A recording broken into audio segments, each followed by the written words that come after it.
guys remember, it's not the price that matters, it's the technique in which you are applying your product. Let me say it twice.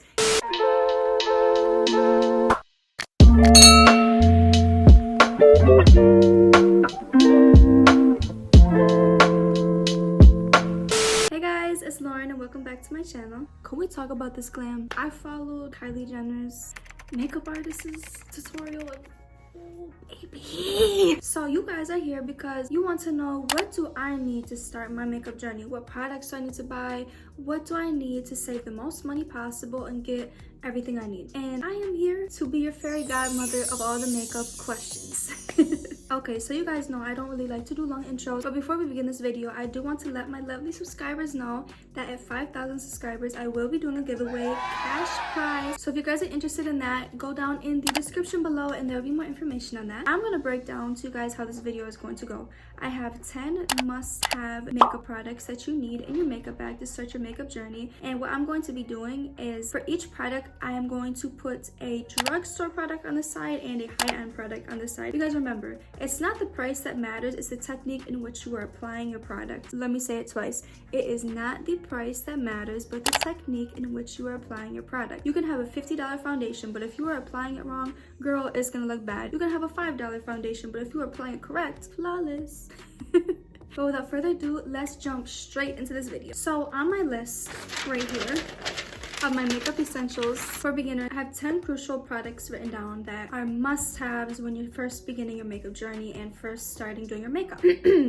Product number 1. The most important product that you are going to have in your makeup bag is your foundation. When we do our makeup, think of it like a painting. Foundation is going to be your base. It's going to be the starting point of your creation. So with makeup, you always need a base to work with. So it's very, very, very important that you have a foundation. Your foundation is going to give your skin that flawless finish. It's going to cover up any acne, any dark marks, any pigmentation. So it is very, very important to have foundation in your makeup bag. Number 2, makeup brushes and sponges. I'm going to put those two together because they're not the same thing, but they're in the same category, if you get what I mean. For a beginner, what I would recommend doing is getting a makeup brush set. That way you can get everything all in one set and you won't have to worry about individually going out and getting all these different brushes that you don't even know what they're for and blah blah blah blah. And obviously, as you continue doing your makeup, you can go to the store and get more different types of brushes for whatever different type of makeup style you're trying to achieve. But I would recommend definitely getting a brush pack that carries all of the basic essentials that you would need to begin. Number 3, apart from your foundation and brushes and beauty sponge, you're going to want a concealer. A concealer is going to help with under here, with any dark eyes that you have, and it's going to help cover up any acne, dark spots as well. It's going to be that next step on top of your foundation that really just brings everything all together.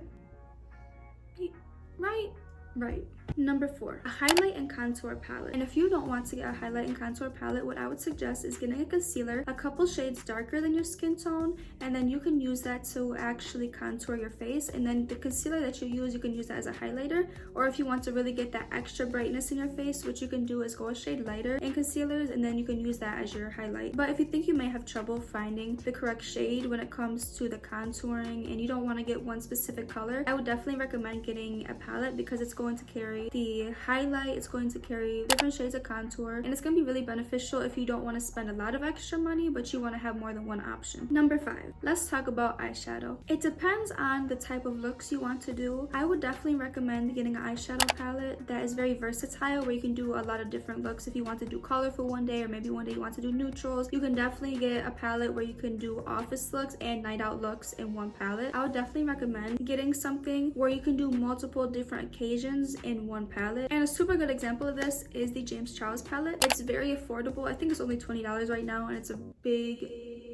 honkin' freaking palette, so it will definitely last you some time. And you have your options of neutrals, you have your shimmers, you have your mattes. They even have blushes in that palette as well. Number 5, let's talk about brows. Here are my suggestions for you guys. If you are somebody who is very new to makeup, I would definitely recommend getting an eyebrow pencil. For starters, the eyebrow pencil is definitely the easiest product to work with when you're first beginning. And you have one or two options with an eyebrow pencil. Either you can keep it very natural and just do hair-like strokes, or if you want, you can really fill them in to give that darker ombre effect to your eyebrows. It really just depends on the look that you're going for. And it's also very easy to control. Sometimes with a pomade, it can get a little bit messy. It can get a little bit too overwhelming. So with an eyebrow pencil, I think that'd be the best path to go down if you're a beginner. And also, I bet you didn't know this, but you can use an eyebrow pencil as a lip liner. I'm actually using that right now. Are we on number 6 or 7? Next, eyeliner. So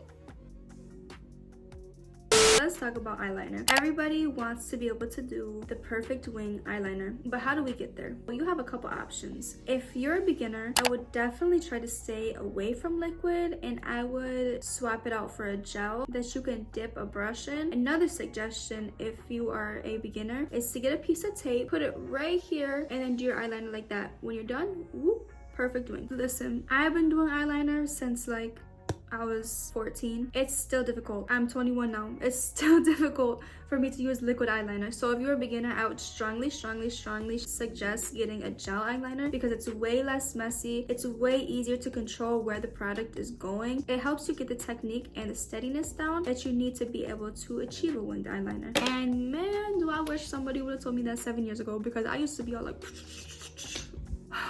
it was crazy.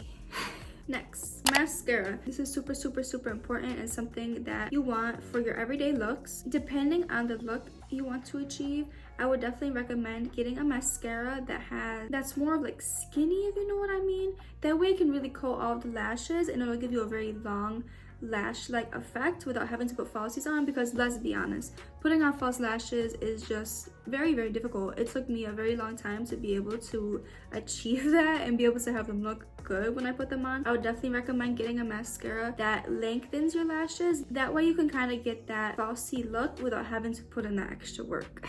Last product that you need is either a lip liner or a lipstick. So with lipstick, you can use that as a lip liner. Let's say you have a darker lipstick. What you can do is you can get a brush like, do I have one up here? Oh, this is good. This one's good. So a brush like this, you're gonna want something like this, and that's precise. Obviously, the easiest option is to get a combo where you get the lip liner with the lipstick. Let's say you're on a budget, you know. With the lipstick, what you can do is take a brush like this, and you can line the outsides of your lips, and then either you can finish it off with, you know, a clear lip gloss or even Vaseline. And also you can use eyeshadow as lip liner if you didn't know that. So let's say you get the James Charles palette, for example. You can use literally any shade in that as a lip liner. That palette, you can do anything. It's crazy. It blows my mind. And like I said, if you do get a palette that's very versatile and has a large shade range, I would definitely just probably get a lipstick and then use an eyeshadow to line your lip. You got this. Okay guys, that wraps up my video for today. I really hope you like it, and I really hope that I was able to inform you guys and that you got some good information out of it. And like I said guys, don't forget about my 5,000 subscriber giveaway. I love you guys so much, and thank you for watching.